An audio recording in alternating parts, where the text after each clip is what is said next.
Assalamualaikum warahmatullahi wabarakatuh. Alhamdulillah, alhamdulillahi rabbil alamin. Wassalatu wassalamu ala rasulil amin wa ala alihi wa sahbihi ajma'in. Syukur kita kehadirat Allah Subhanahu wa taala. Malam ini Allah pertemukan kita via Zoom ini bersama guru kita Ustaz Zarkashi yang Ahmad Zarkashi. Beliau ini semangatnya luar biasa sehingga perjalanan hidupnya malang melintang. Bayangkan bawa mobil sampai ke Lombok, semangatnya luar biasa. Beliau dulu di Al-Irsyad Tengaran, alhamdulillah belajar guru-guru kita di sana, lanjut ke Libya, lanjut kuliah di mana lagi. Memang semangat ilmu itu kalau sudah menjiwa, Masya Allah, ilmu itu akan menghantarkan kita sejauh cita-cita kita. Insya Allah, biiznillah. Dan sekarang beliau juga sebagai direktur training center di Bilal. Alhamdulillah, semangat mendidik para guru, mendidik murid-murid, ya, kader-kader. Alhamdulillah, semoga Allah Ta'ala banyakkan orang-orang seperti beliau ini. Amin ya Rabbal Alamin. Dan semoga Allah Ta'ala berikan keikhlasan kepada kita bersama dalam perjuangan menuju surga Allah yang penuh dengan kenikmatan. Ikhwati fillah, barakallahu fikum. Tema pembahasan kita adalah kajian tentang keluarga. Alhamdulillah, guru kita bersama Ustaz Zarkashi tadi telah menyebutkan tentang makna tarbiyah dan usrah. Dalam bahasa Arab, tarbiyatul usrah berarti pendidikan keluarga. Berbicara tema keluarga adalah berbicara tentang peradaban. Bercahayanya sebuah keluarga atau bercahayanya keluarga-keluarga masyarakat dan kaum muslimin itu adalah pilar dari kebesaran dan kebangkitan umat.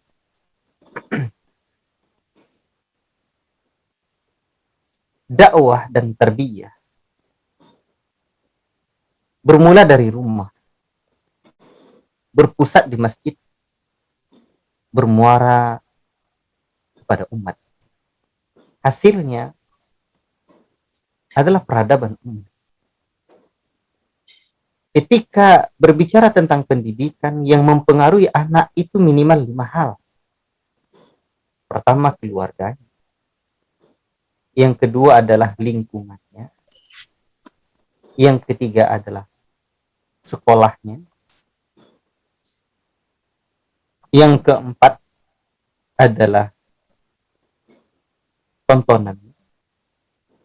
Yang kelima, bacaan. Ini ada pemberitahuan suaranya kecil, coba diperbaiki teman-teman. Di sini suaranya oke, cuman di sana mungkin kurang oke. Coba di setting ya. Barakallahu fiik. Alhamdulillah.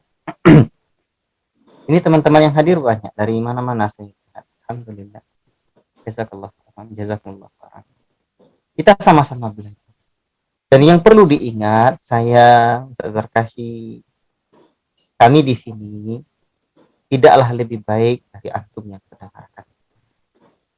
Kalaulah bukan karena agama kita ini adalah agama saling nasihat menasihati, wallahi demi Allah, sungguh tidaklah sanggup rasanya lisan ini berkata di hadapan antum bersama. Kita banyak kekurangan, kita banyak dosa, kita banyak keteledoran dalam keluarga kita sendiri. Padahal Rasul sebutkan khairukum li ahli wa ana khairukum li ahli. Baik-baik kalian adalah orang yang baik kepada keluarganya, dan saya adalah orang yang paling baik kepada keluarga. Atau dalam lafaz yang lain, khairukum li nisa'i wa ana khairukum li nisa'i. Baik kalian adalah orang yang baik kepada istrinya, dan saya adalah orang yang paling baik kepada istri. Ikhwati fillah, barakallahu fikum. Untuk itu kita nih hanya dalam rangka saling introspeksi diri, saling muhasabah. Ya. Kita isi kita tahu bagaimana kondisi kita. Kita ini orang-orang yang di luar baik, tapi di rumah kita, la ilaha illallah, kita banyak kesalahan. Padahal Rasul sebutkan, khairukum khairukum li ahli. Baik-baik kalian adalah orang yang baik kepada keluarga. Oleh karena itu, pertemuan kita adalah pertemuan sama-sama belajar, bermuhasabah. Beginilah perjalanan hidup kita. Inilah idealnya. Dan ingat, ikhwati fillah barakallahu fikum, jalan hidup kita itu wa tawasau bil haq wa tawasau bis sabr. Saling menasihati dalam kebenaran dan berbicara tentang tema keluarga. Pada malam ini baru pengantar, kita buat judulnya pentingnya memahami ilmu keluarga atau ilmu berkeluarga. Beberapa tahun yang lalu ada seorang adik yang pernah kami didik karena hadir atau bina ketika dia semasa SMA dalam kajian-kajian remaja kerohanian Islam. Ya, dia udah balik kampung. Lalu sampai di pondok dia berkata sama saya, menceritakan dia pengen nikah. Saya bilang dalam bahasa kampung, secara makna saya katakan, apakah kamu sanggup saya suruh membuat rumah tanpa pernah belajar bersama tukang dan tanpa pernah melihat tukang bagaimana dia bekerja membuat? Tentu tidak. Ini rumah tangga, bukan setingkat dua. Sanggup nggak kamu membuat rumah satu atau dua tingkat? Tidak sanggup, karena tidak pernah belajar ilmu bagaimana bertukang. Sekarang pahamilah bahwa sesungguhnya rumah tangga ini tingkatnya bukan satu tingkat, dua tingkat, tiga tingkat, tidak, tapi bertingkat-tingkat tidak terhitung. Sebab kita cita keluarga yang paling mulia adalah keluarga yang bersama menuju surga Allah yang penuh dengan kenikmatan. Berarti tingkatnya sampai ke surga. Allah. Sebab itulah ketika kita ingin berkeluarga, ketika kita ingin sukses, mau tidak mau kita harus belajar bagaimana ilmu rumah tangga, keluarga. Allah. Jangan salah-salah tentang keluarga.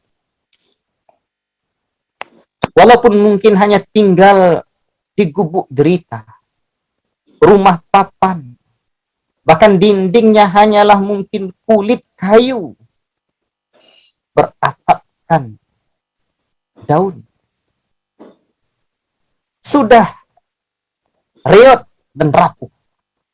Namun ketika visi dari rumah tangga itu kokoh, akan melahirkan generasi-generasi kokoh yang mampu membangun peradaban yang gemilang dan terpisah. Tetapi sekalipun rumahnya adalah rumah yang mewah, besar, tiangnya kokoh, fondasinya terhujam dalam, lengkap dengan pasak buminya. Tetapi ketika visi dan ilmu yang ada pada suami dan istri, komponen keluarga itu rapuh, tidak kokoh, maka hanya akan melahirkan generasi-generasi yang rapuh, yang tidak mampu membangun peradaban. yang tidak mampu menghadirkan, Masya Allah, sesuatu yang diharapkan oleh masyarakat. Inilah pentingnya ikhwatifillah barakallahu fikum belajar tentang ilmu rumah tangga. Rumah tangga. Tangganya sampai mana? Berbicara tentang definisi, para pakar mendefinisikan keluarga itu apa? Keluarga itu pada hakikatnya merupakan satu atau satuan terkecil sebagai inti dari satu sistem sosial yang ada di masyarakat. Dan keluarga itu miniatur, ya, sebagai unsur aspek kehidupan. Ikhwati fillah barakallah. Nah, pasti kita sama-sama memahami keluarga itu apa dah.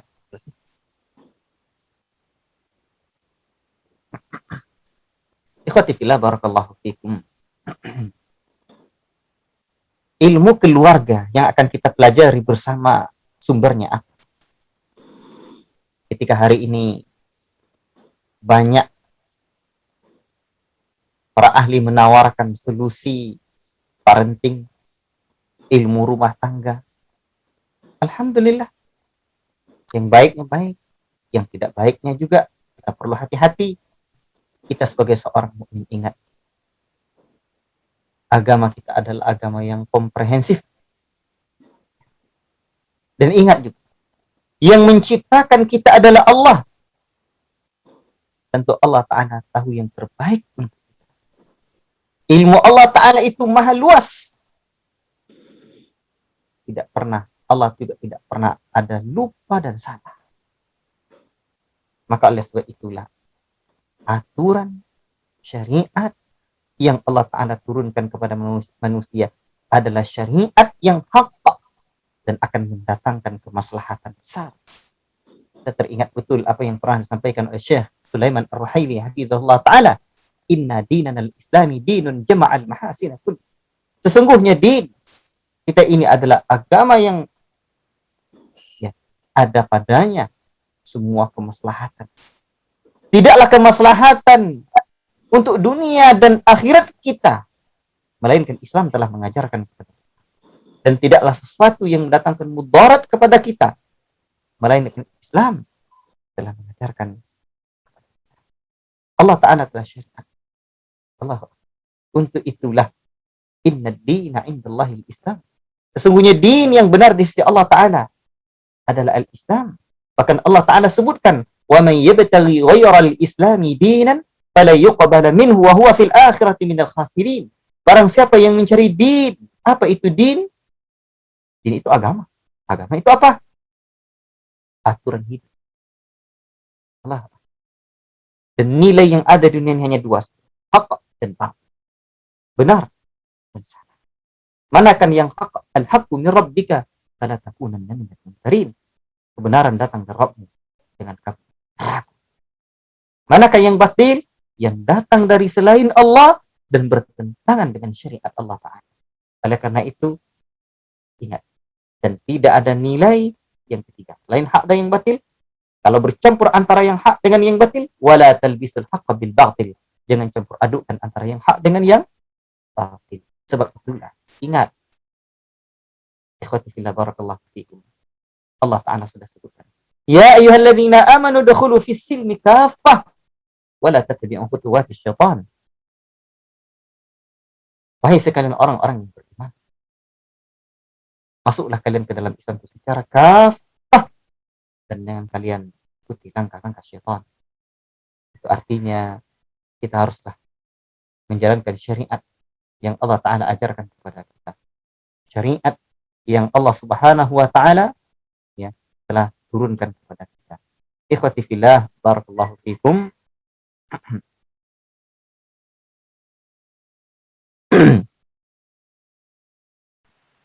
Allah Subhanahu wa Ta'ala sebutkan, al-yawma akmaltu lakum.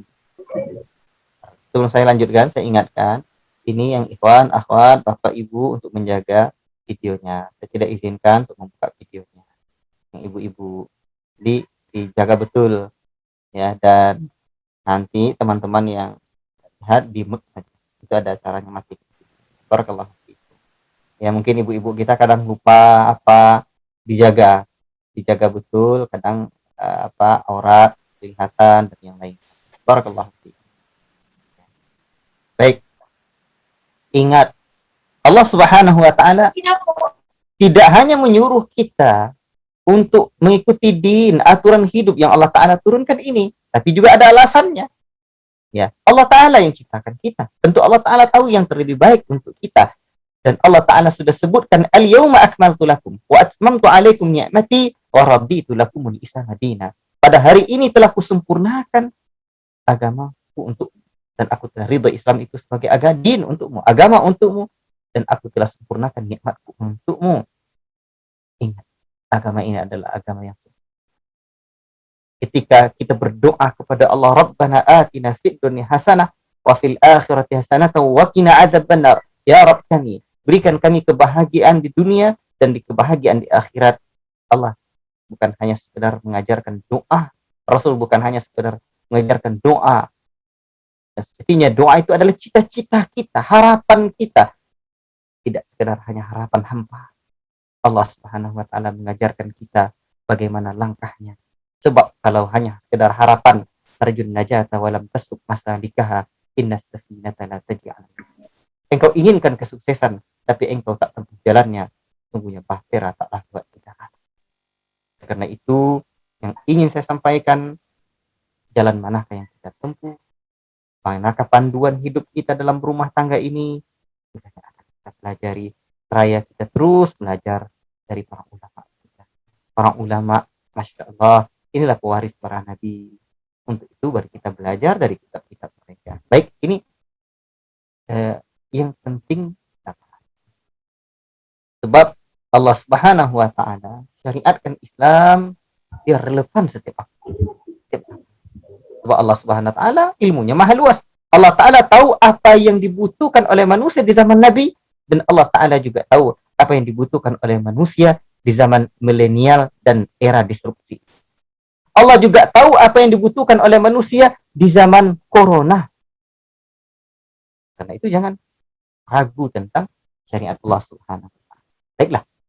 Apa saja yang akan kita pelajari bersama dalam ilmu tentang keluarga ini? Ikhwati fillah barakallahu fikum. Di antaranya adalah ya pengertian keluarga sudah kita pahami, kemudian tugas keluarga, fungsi keluarga, termasuk juga konsep dasar keluarga sakinah itu seperti apa. Ketika kita sering mendengar dan melihat juga di undangan-undangan nikah ya, jadi keluarga yang sakinah, apa tingkatannya, samawa, sakinah mawaddah warahmah. Itu bukan hanya sekedar dapat apa, dapat istri sakinah, dapat pula mawaddah, dapat pula rahmah, bukan. Jadi kalau tidak punya konsep ya tidak akan dapat. Nah, oleh karena itu ketenangan, kebahagiaan ya, ketika Masya Allah apapun yang kita buat, bahkan orang-orang besar ya kawan, itu di sebaliknya ada keluarganya. Ikhwati fillah barakallahu fikum. Bagaimana ciri-ciri keluarga sakinah itu? Bagaimana syariat atau para ulama yang mengajarkan kita untuk mendapatkan keluarga yang sakinah, mawaddah warahmah? Seperti yang saya katakan, pendidikan dan dakwah dan pendidikan itu berawal dari rumah, berpusat di masjid dan bermuara kepada umat. Maka oleh sebab itu dalam kajian online yang kita buat ini dengan teman-teman, setiap Senin malam itu pendidikan keluarga. Kemudian Selasa siang pukul 1:30 ya, itu pendidikan anak dan santri. Kemudian hari Rabu tentang pesantren. Kemudian hari Kamisnya tentang dakwah ke pelosok kemana gitu ya. Ini nyambung. Karena memang merangkai sebuah peradaban, ya, membangun sebuah peradaban. Ini berawal dari perjuangan-perjuangan ini. Kalaulah kita tidak perhatian dengan pendidikan keluarga kita, kita juga yang akan merana di kemudian hari. Baik, termasuk di sini yang akan kita pelajari bagaimana ya memilih pasangan. Memilih pasangan hidup itu sangat penting. Ketika Rasul menyebutkan wanita itu dinikahi karena apa? Ada karena 4 hal. Karena hartanya, karena kecantikannya, karena nasabnya. Tapi Rasul sebut tarbidatin taribat yadak. Pilihlah yang elok agamanya dan niscaya engkau akan timbul permasalahan. Saya udah pilih Ustaz, udah tamat pondok, bahkan S1 malah jurusan syariah pula, misalkan. La ilaha illallah ya, wal iyadzubillah. Kita berlindung kepada Allah dari perkara ini. Tapi hati saya tidak tenang. Jiwa saya tidak bahagia. Ketentraman batin tidak saya dapatkan. Rumah tangga saya senantiasa mendapatkan kemelut. Ya. Awan hitam yang senantiasa meliputi atap rumah. Selalu berada dalam kegalauan. Padahal sudah pilih. Sudah apa ini? Ya. Mungkin ada ilmu yang lain. Yang dulu tidak terlupa dipelajari atau diajarkan di pondok. Makanya ilmu berkeluarga itu bagian dari ilmu yang mesti sebenarnya diajarkan kepada anak-anak pondok. Apalagi kalau anak pondoknya di kampung atau yang perempuan, karena cepat nikahnya. Ya. Oleh sebab itu, ini penting sekali. Kadang saya sedih juga. Ada program apa? Akademi keluarga atau apa lagi namanya? Macam-macam lah, akademi Khadijah lah, akademi macam-macam ya. Saya tidak ingin menyebutkannya juga. Itu yang belajar di sana siapa? Itu banyak yang belajar anak pondok juga. Ayo, adalah gitu ya. Itu di pondoknya kok nggak belajar itu. Nah, ini juga perlu menjadi PR bagi kita. Ya, bagaimana berumah tangga? Mungkin sebulan, 2 bulan, setahun, 2 tahun, damai, tenang. Tapi begitu sudah punya anak, mulai galau. Anak 1. Nanti anak 2, baru punya anak, dah punya anak lagi. Hah? Kegalauan datang lagi. Ya. Ini di pondok dulu dapat apa? Tak usah habis. Nah, nih. Ini begitu menghadapi dunia nyatanya, la ilaha illallah. Nah, kemulut itu tiba. Galau itu datang. Stres. Kenapa stres? Sebab masalah yang kita hadapi itu lebih besar dari ilmu yang ada di kepala kita. Masalah yang ada itu lebih besar dari jiwa kita. Jadi orang yang nggak stres menghadapi permasalahan hidup itu adalah orang yang masalah itu lebih kecil dari ilmunya, lebih kecil dari kepalanya, lebih kecil dari jiwanya. Dan itu semua dibangun dengan ilmu. Maka di pondok juga mesti dipelajari hal ini. Nah, ya, bisa galau kita. Padahal dulu di waktu pondok menjawab soal ujian, Masya Allah hebat, luar biasa. Tapi ingat, tak hanya sekedar menjawab soal ujian kita mesti bisa. Harus juga pandai menjawab soal-soal kehidupan. Ini soal-soal kehidupan. Dunia nyatanya. Allah Ta'ala a'lam bis-shawab. Maka ilmu apa lagi yang harus kita pelajari?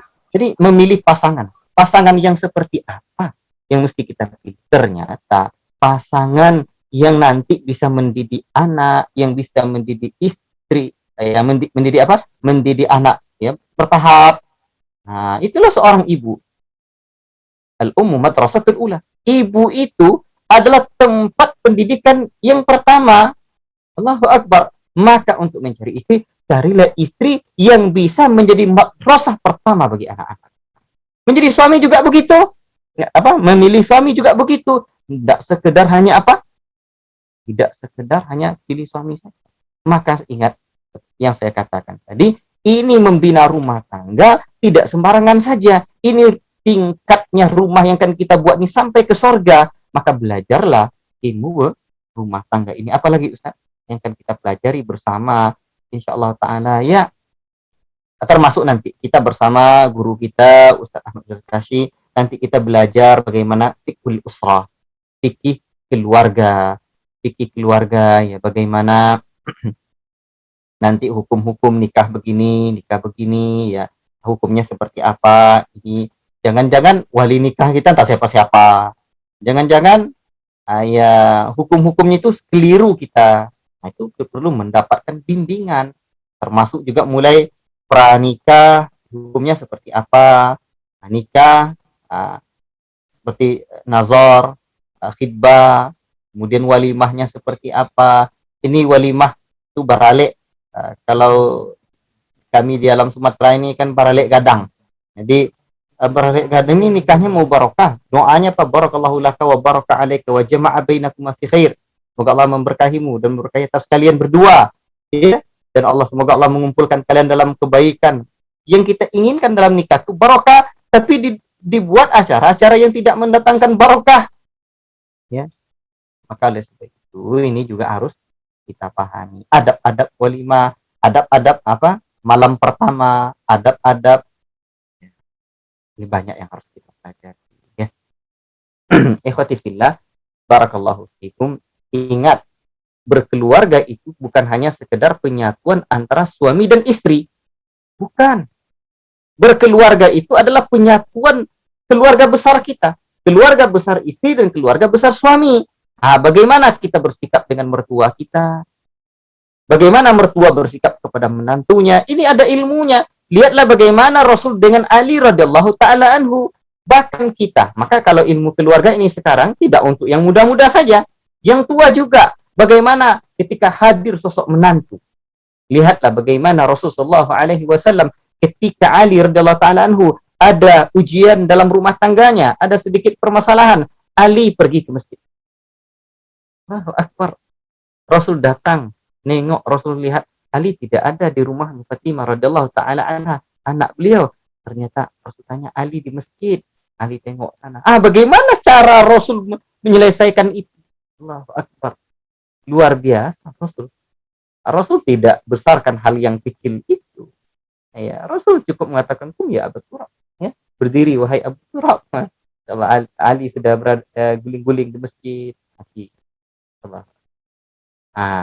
Dan Rasul juga apa? Lihat, keluarga Rasul itu luar biasa. Utsman bin Affan menantu beliau. Umar bin Khattab adalah mertua beliau. Belajar kita dari generasi terbaik umat. Jadi kita punya role model. Role model keluarga. Di sini kita punya apa? Sekarang kan banyak orang punya idola, tapi idolanya itu la ilaha illallah tidak bisa menjadi role model dari sisi kehidupannya. Keluarganya kacau balau, kata orang seberang kacau bilau. Maka kita juga perlu belajar nanti role model keluarga muslim. Seperti di dalam Al-Quran, siapa saja sosok yang pernah disebutkan oleh Allah Subhanahu wa taala, keluarga-keluarga siapa saja yang disebutkan Allah taala. Misalkan keluarga Nabi Muhammad sallallahu alaihi wasallam, kemudian keluarga Nabi Adam, keluarga Nabi Nuh dan istri dan anak-anaknya. Itu bukan role model ya. Ini semua keluarga yang disebutkan dalam Al-Qur'an, ya. Nanti ada yang role model, ada yang bermasalah. Kemudian keluarga Nabi Lut dan istrinya. Ini bukan role modelnya, ini bermasalah.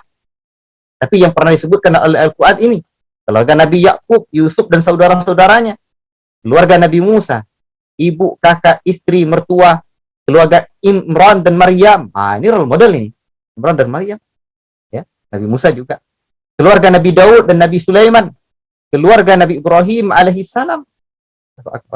Keluarga Nabi Zakaria dan Yahya. Tapi ada yang juga tidak role model. Allah sebutkan dalam Al-Quran yang perlu kita hindari. Keluarga itu apa itu? Keluarga Abu Lahab.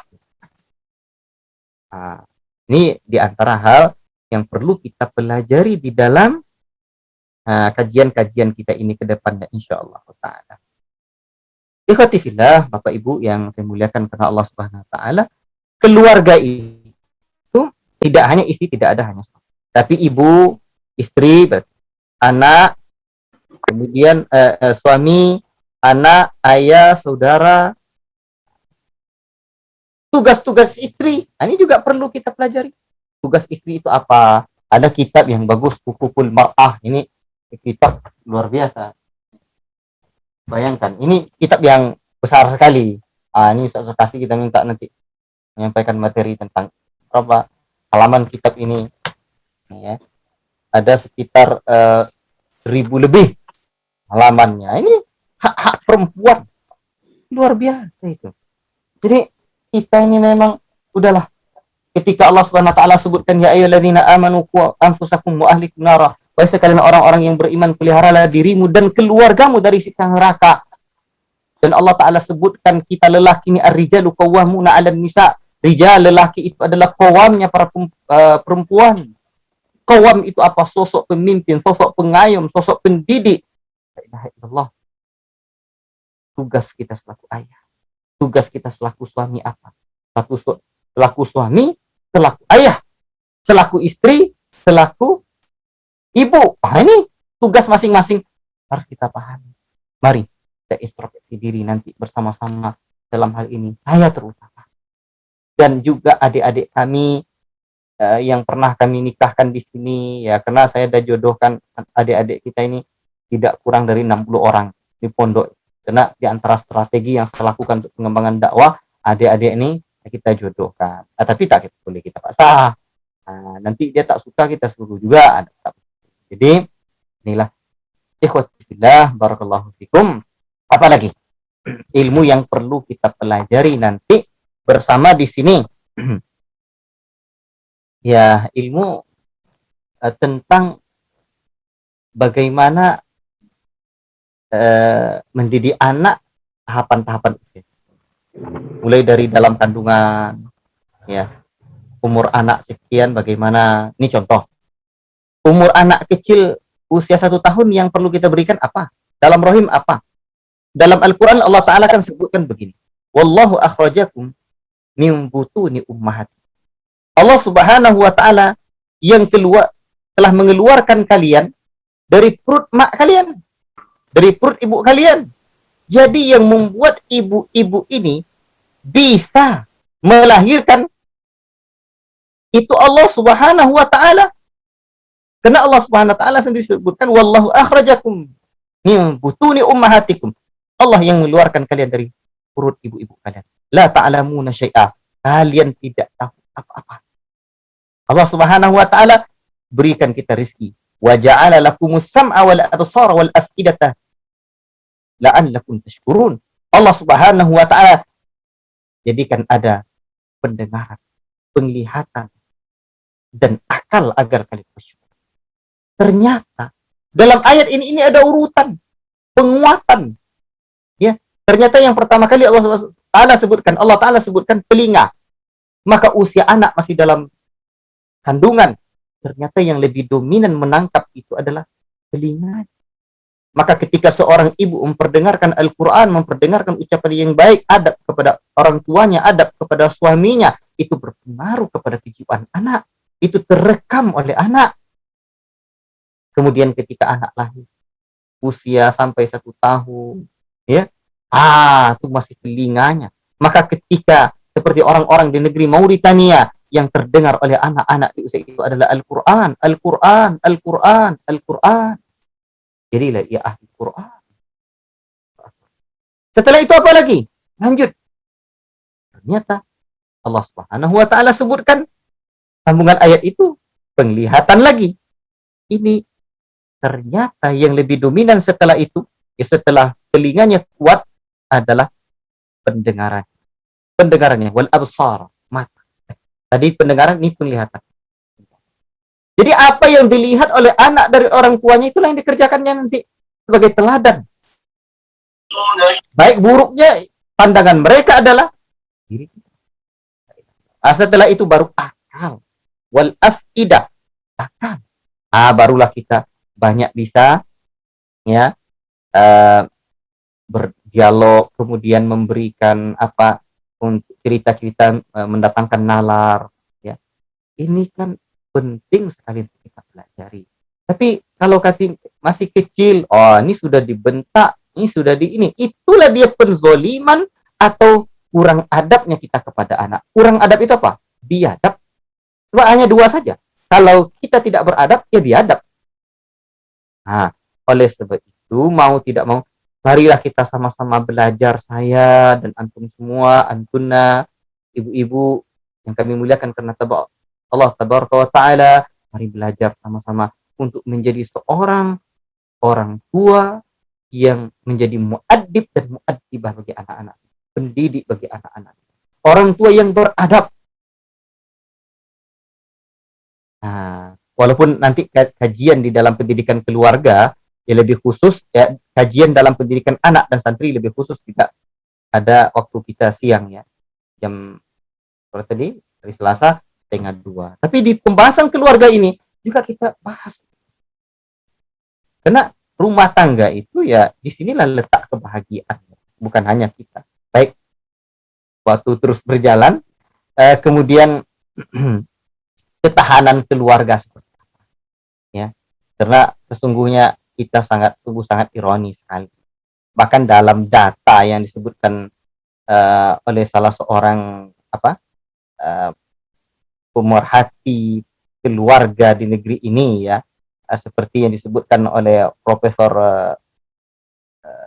ya dari IPB, Profesor Ewis Sunarti. Beliau menyebutkan setiap 1 jam terjadi 50 kasus perceraian. Ya. Dan kasus aborsi di Indonesia 2,5 juta per tahun. Nah, ini juga pendidikan keluarga. Maka mau tidak mau perhatian kita terhadap pendidikan keluarga itu betul-betul harus besar. Allahul musta'an. Ya. Kasus perceraian 50 kasus perceraian setiap 1 jam. Dan memang syariat Islam ketika langkah suami istri itu tidak ada langkah lain lagi selain dari bercerai, ada tahapan-tahapannya, ada adab-adabnya. Nah, tetapi permasalahan yang ada bercerai karena memang ya ada sesuatu yang keliru, maksiatan, yang kesalahan yang lain, akibat belum siapnya berumah tangga, belum siapnya memiliki anak. Barakallahu fikum. Nah, baik. Nah, termasuklah kita pelajari nanti ketika terjadi badai dalam rumah tangga itu, ujian dan cobaan. Ujian cobaan itu, misalkan nanti datang permasalahan, bagaimana cara menghadapinya? Kita harus mengetahui. Tidak serta-merta cerita pada orang lain, curhat pada kawan apa? Kawan lama. Nah, ya, atau kawan sama sekolah dulu, apa namanya itu? Kawan dia waktu sekolah dulu. Rupanya dulu pernah pula cinta-cinta baru. Cinta monyet namanya itu. Itu apa kata orang? Cinta lama bangkit kembali. Itu. Baiklah. Dan banyak hal-hal lain nanti yang akan kita pelajari di sini insyaallah taala, dan insyaallah pada pertemuan yang akan datang kita bahas tentang visi misi keluarga. Visi misi keluarga kita itu apa? Ketika kita tidak tahu visi misi, itu saya lihat poster kajian itu dibuat oleh teman yang buat itu gambar sepeda. Bukan saya yang minta itu. Saya jadi apa? Berpikir, tepat pula ini posternya. Karena sepeda itu, kalau stangnya, apa namanya itu? Stang namanya itu, ke kanan, bannya ke kiri, mana dia bisa jalan dengan baik. Disinilah kita harus sama-sama. Apalagi kalau sudah naik sepeda, stangnya juga tidak lurus, tujuan juga tidak tahu. Kacau betul. Nanti suami, istri, anak semuanya terombang-ambing dalam kehampaan, terayun-ayun dalam kebingungan. Akhirnya apa? Gundah gulana. Padahal keluarga muslim itu harus menjadi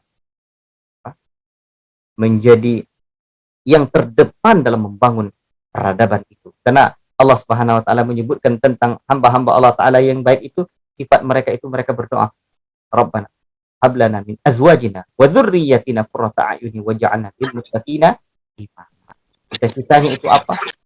ternyata berdoa kepada Allah mendapatkan keturunan yang baik, istri dan keturunan yang menyejukkan mata, menjadi imam bagi orang-orang yang bertakwa, terdepan dalam membangun kebaikan.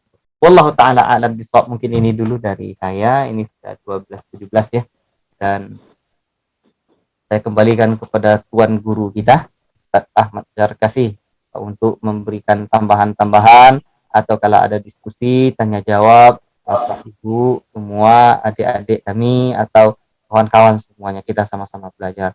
Nah, inilah sekedar kisi-kisi baru, pentingnya belajar ilmu keluarga dan apa saja yang dipelajari. Itu banyak lagi yang lain.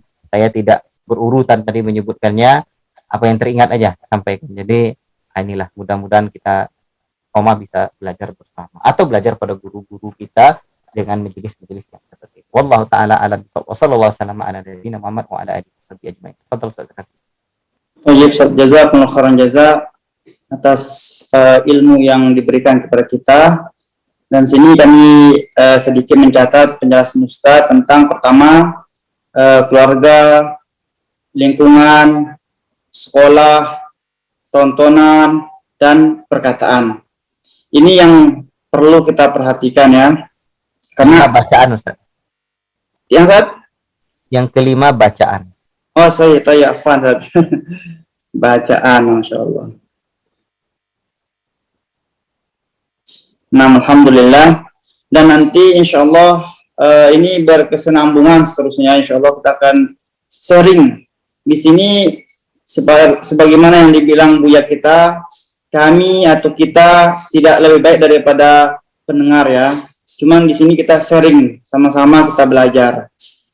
Dan insya Allah kalau kita sama-sama saling mengingatkan, insya Allah semoga nanti di akhirat kita mengatakan mana teman saya yang dulu belajar sama saya, mana di Allah. Maka dari teman-teman tersebutlah yang mendoakan kita dan menarik kita ke surganya Allah Subhanahu wa taala. Karena kita tidak tahu apakah kita ke neraka atau ke surga. Apakah kita akan mendapatkan amalan perbuatan kita dari kanan atau di depan? Bahkan na'udzubillah min dzalik, kita berlindung kepada Allah Subhanahu wa taala dari kiri atau dari belakang. Ya, kita berlindung kepada Allah Subhanahu wa taala dengan perbuatan tersebut. Oleh karena itu, selalulah kita saling mengingatkan. Selalulah kita saling mengingatkan dalam kebaikan dan kejahatan juga. Tayyib, mungkin ada pertanyaan dari Ibu Bapak, Abang Kakak dan adik-adik, silahkan. Kami persilahkan waktu sekitar 15 menit Ustaz ya. Insyaallah. Nah, tayyib. Atau mau langsung silahkan. Tafadhalu. Tafadhal Ustazuna Dr. Ustaz Mustafa Ali. Tafadhal Ustazuna. Kalau beliau wajib beri masukan Ustaz. Wah. Ya, Ustaz Ali harus ngasih kita tambahan ilmu nih. Baik, bismillah. Afwan Ustaz, izin bertanya. Iya, tafadhal, silakan. Bismillah, sebelumnya saya yang bertanya, saya dari Abu Abdurrahman Azhan Al-Khairi. Saya sudah punya anak usia 10 bulan lebih kurang. Yang ingin saya pertanyakan, apakah kita bisa mendidik anak terutama dalam misalnya akidah, dalam akhlak di usia 1 tahun, 2 tahun sampai umur dia 4 tahun? Dan bagaimana cara untuk mendidiknya itu, Ustaz? Apakah kita dengan secara kaul perkataan atau secara dengan amal gitu, dengan perbuatan orang tua tersebut gitu? Barakallahu fikum Ustaz. Ya saat kita ulang, saudara kita Abdullah Rahman, beliau punya anak usianya 10 tahun. Nah, bagaimana cara kita mendidik anaknya dengan apakah keimanan atau akidah dengan usia 0 sampai 4 tahun Ustaz? Tafadhol Ustaz. Ya, jazakallah khairan pada akhi atau bapak atau kita nggak tahu boleh jadi ustadz yang bertanya itu. Jadi kadang Beliau ingin memberikan ilmu pada kita semua ya. Barakallahu fiik, doakan saya, kami semuanya, Ustaz Kasih dan teman-teman ini istiqomah belajar agama ini. Terkait dengan pertanyaan itu, bagaimana kita mendidik anak? Alhamdulillah sudah punya anak umur 10 tahun. Alhamdulillah, semoga Allah Ta'ala jadikan anak kita, anak bapak, menjadi anak-anak yang soleh dan muslih ya, hadir sebagai seorang yang baik dan pula memperbaiki umat ini, menghadirkan peradaban ya, dan berbuat ya khairun nas anfa'uhum linnas, sebaik-baik manusia adalah orang yang paling banyak memberikan manfaat buat orang lain. Kita mendidik anak itu dalam usia yang seperti ini dengan kepribadian kita ya. Karena orang mukmin disebut mukmin itu karena ada iman dalam dirinya. Iman tuh dari sisi anggota tubuh kita terbagi 3, hati, lisan, dan anggota badan. Jadi bukan hanya lisan saja yang untuk mendidik dia, bukan hanya ya, tapi dari hati, lisan, anggota badan ya. Bagaimana hati kita mendidiknya? Kita banyak-banyak berharap pada Allah Ta'ala. Sampai generasi salafus saleh ketika mereka melihat anak mereka ya dalam sholat, mereka makin khusyuk sholat. La ilaha illallah. Mereka berharap kepada Allah Subhanahu wa Ta'ala. Nah, sekarang ginilah, kita menyandarkan hati kita, harapan kita agar Allah Ta'ala berikan anak yang saleh, anak-anak yang salehah. Lihatlah bagaimana para nabi, nanti kita kisahkan nanti. Para nabi berharap untuk mendapatkan anak-anak yang saleh ya. Nabi Yakub dan nabi-nabi yang lainnya. Allahu Akbar ya. Nah, jadi dengan hati kita berharap kepada Allah.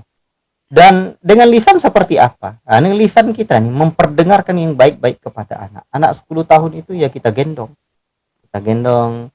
Kita kan orang kadang memberikan teori, mendengarkan nyanyian ya, memperdengarkan nyanyian merubah mereka. Ya, kita memperdengarkan Al-Qur'an, kalamullah yang merubah alam ini menjadi baik. Kita perdengarkan saja, itu terekam oleh mereka itu. Baca ayat-ayat Allah Subhanahu wa Ta'ala dengan yang bisa kita hafal. Ini sebaiknya hafal dan kita perdengarkan.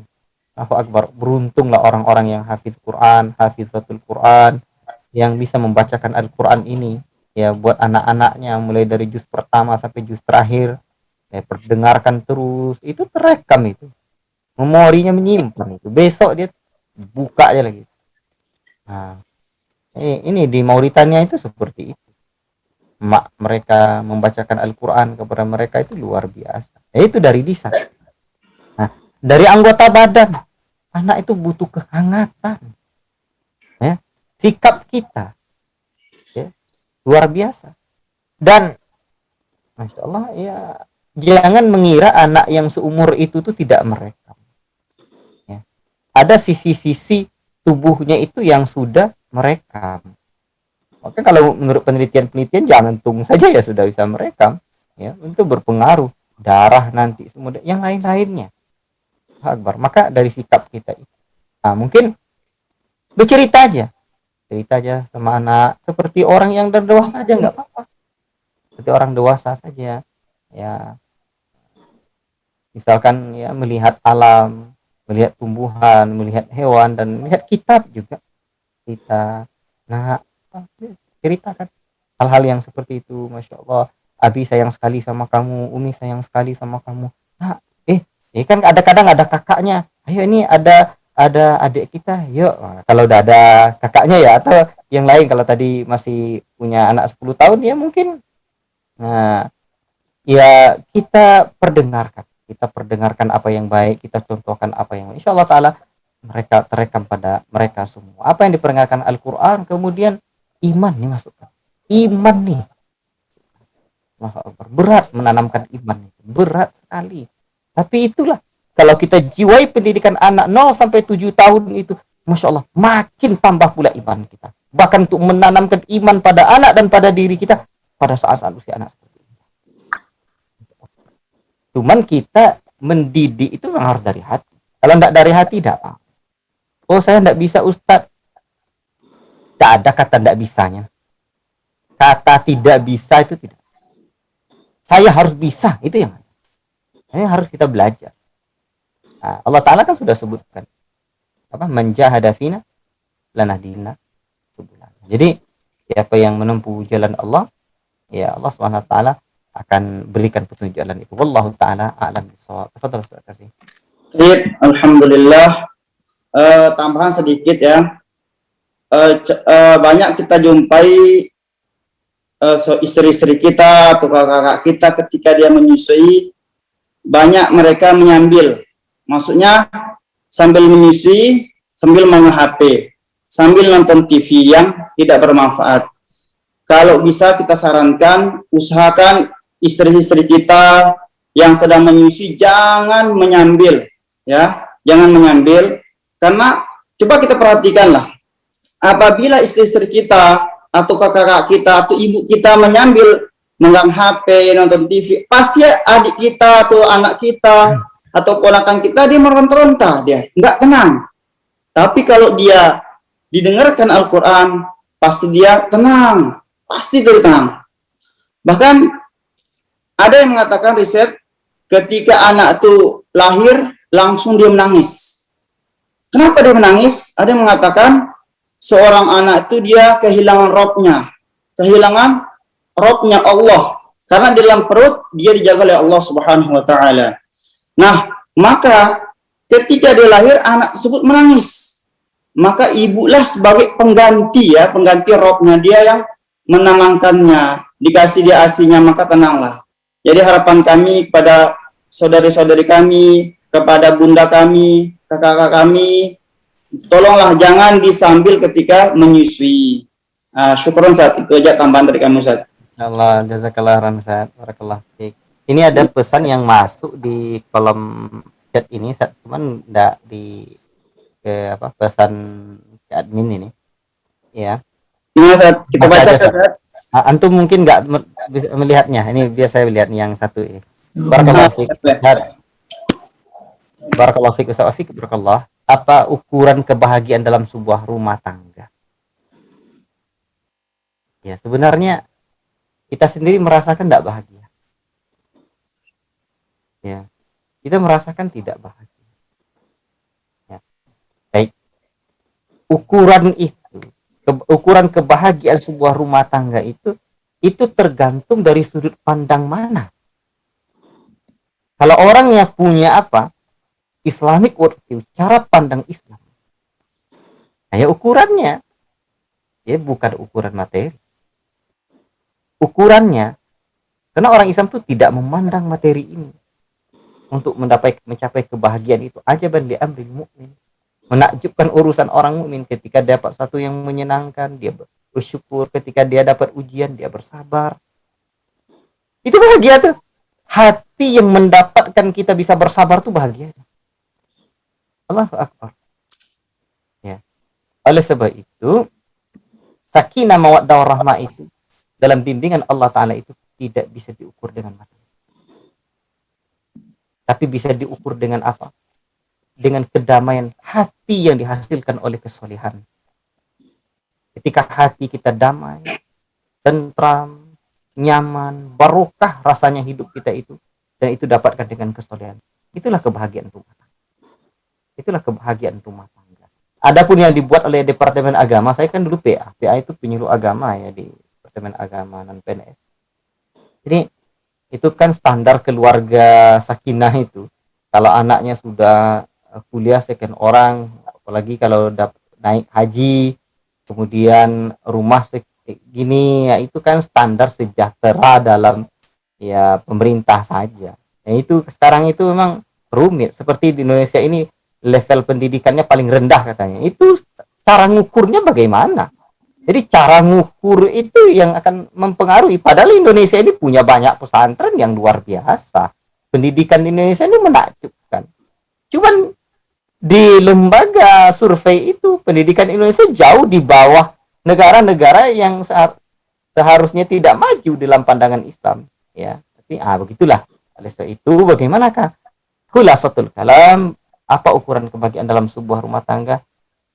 Ketika seseorang itu bisa beramal soleh, dan amal solehnya itu melahirkan ketenangan. Ya. Ketika dia miskin, dia bersabar. tenang aja hati. Lihatlah rumah Nabi Shallallahu Alaihi Wasallam di zaman Al Hasan bisa dijangkau lotengnya, tapi lihatlah rumahnya adalah rumah Allah, rumah yang luar biasa, memancarkan cahaya keindahan. Wallahu taala alam bisawab. Ini ada satu lagi, saya kasih sesuatu, saya kasih. Baik, kita bacakan Ustaz ya. Tafadhal, Ustaz. Ustaz Firdaus, mohon saran dan nasihat. Bagaimana caranya merayu dan membujuk istri untuk mau menambah anak lagi, Ustaz? Alhamdulillah, anak saya saat ini baru 1 dan sudah berusia 5 tahun. Sebagai pertimbangan, Ustaz, anak pertama kami lahir dengan proses operasi dan istri masih sedikit takut jika kembali hamil lagi, Ustaz. Nah, apa nasihat kepada istri tersebut, Ustaz? Syukran, Ustaz. Berarti anaknya sekarang umur berapa ini? Umur 5 tahun. Sudah berusia 5 tahun ya? Ya. Kalau operasi terus usia 5 tahun itu udah dianjurkan dokter tidak itu? Kalau biasanya iya, Ustaz, karena pengalaman saya pribadi boleh, Ustaz. Di sini ada Ustaz Jafran. Ustaz Jafran, kalau usia 5 tahun udah dianjurkan dokter tidak untuk melahirkan lagi? Kalau operasi yang pertama 3 tahun ya, 2 juga boleh gitu ya. Ustaz Jafran ini pengalaman. Istri pertama beliau itu ya seperti itu. Jadi memang kemarin operasi dan ya alhamdulillah yang pertama itu operasi kemarin ya, yang kedua operasi juga. Nah, jadi jaraknya berapa? 3 tahun dan 2 tahun juga ada boleh. Alhamdulillah. Jadi ini beliau pengalaman. Jadi tinggal motivasi aja. Itu artinya tinggal motivasi aja. Bagaimana motivasi? Motivasi terbaik itu adalah yang datang dari iman. Ada orang yang termotivasi secara materi. Ada orang yang termotivasi secara emosi. Ada orang yang tersuasana saja. Tapi ada motivasi iman. Jadi bisa saja kita motivasi mungkin tersuasana dia, kita suasana dulu, kita ajak dengan mungkin cari datanya, siapa mungkin istri orang yang sudah pernah melahirkan dan lahiran lagi, baru 2 tahun dan lahiran lagi. Gitu dia, emaknya masih itu juga. Jadi seperti itu kita suasanakan dia dengan kawan-kawan kita. Jadi sebab sahib itu sahabat itu akan menyeret kita ya. Kalau pola pikir sahabat kita, kawan-kawan kita seperti itu, kita arahnya juga seperti itu. Nah, jadi cari kawan-kawan, cerita-cerita. Jangan, karena begini, orang takut itu ya kalau ditekan lagi ya tidak bisa. Itu kan urusan hati, urusan kepribadiannya. Takut dia. Itu kan karakter, kepribadian. Untuk mendidik kepribadian itu bagaimana caranya? Pertama, keteladanan. Jadi cari dia teladan. Cari dia orang yang sudah pernah melahirkan lagi pasca operasi. Usianya sudah baru 3 tahun dah melahirkan lagi. Nah, yang kedua motivasi. Motivasi inilah kita lakukan dengan cara apa? Ya, menyampaikan motivasi, umpamanya insya Allah nanti ini pahalanya luar biasa, kita cari ilmunya juga. Ya, kalau anak kita lahir nanti begini, ini begini, takdir Allah itu Allah sudah tentukan. Nah, jadi motivasi betul. Dan ingatlah Rasulullah SAW itu bergembira dengan umat ini apabila umat ini banyak anaknya. Jadi banyak anak, banyak rezeki. Itu ada ceramah Ustadz Ali Ahmad itu, banyak anak banyak rezeki, cari di YouTube tuh, bisa ketawa kita dibuatnya. Jadi kita nih perlu dimotivasi yang seperti itu, Pak. Tapi ingat, ada orang motivasinya motivasi materi, ada orang motivasinya hanya secara emosi, kejiwaannya ya tersuasana dia, dan ada orang yang termotivasi secara imani. Yang paling tinggi motivasinya adalah motivasi imani, bahwa hidup kita orientasinya untuk apa. Wallahu ta'ala alam bisawab. Ada lagi, silakan, Kak. Ini Sa'ali Mustafa pula. Nah, izin Buya, istri saya juga operasi. Jarak anak pertama dengan kedua pas 2 tahun. Alhamdulillah semua lancaran ini. Buya Ali Mustafa ini, mudir Tanfizi di Pondok Madinatul Iman nih. Sama kita beliau di sini. Cuman nggak muncul gambarnya, videonya dari tadi ini. Jazakallah khairan Buya Ali Mustafa, ini sahabat Ustaz Zakasi juga. Tafadhol Ustaz Zakasi, tambahkan ini komentari, kasih taklik yang sampaikan Buya Ali Mustafa ini ya. Insya Allah. Kami pun pribadi saat pengalaman anak pertama 4 kali kami operasi saat. Yang pertama jaraknya 3 tahun. Itu operasi. Habis itu kurang lebih 2 tahun operasi. Sekitar 2 tahun lah jaraknya Ustaz. Alhamdulillah kami masih diizinkan yang kelima lagi Ustaz.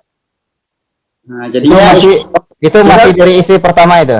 Masih dari isi pertama. Alhamdulillah. Jadi ini yang perlu direnungkan ini Pak. Itu dia. Ya alhamdulillah lah. Jadinya nasihat kami kepada penanya tadi, entah lupa siapa nama beliau. Jadinya terus diajak diskusi, entah kita di tempat-tempat yang santai sambil makan atau menikmati pemandangan sambil melihat anak orang banyak. Nah, coba dilihat anak orang banyak. Masa anak kita cuma satu aja, bagaimana nanti ketika dia akan mendoakan kita? Karena anak adalah SDM yang terbaik di dunia ini.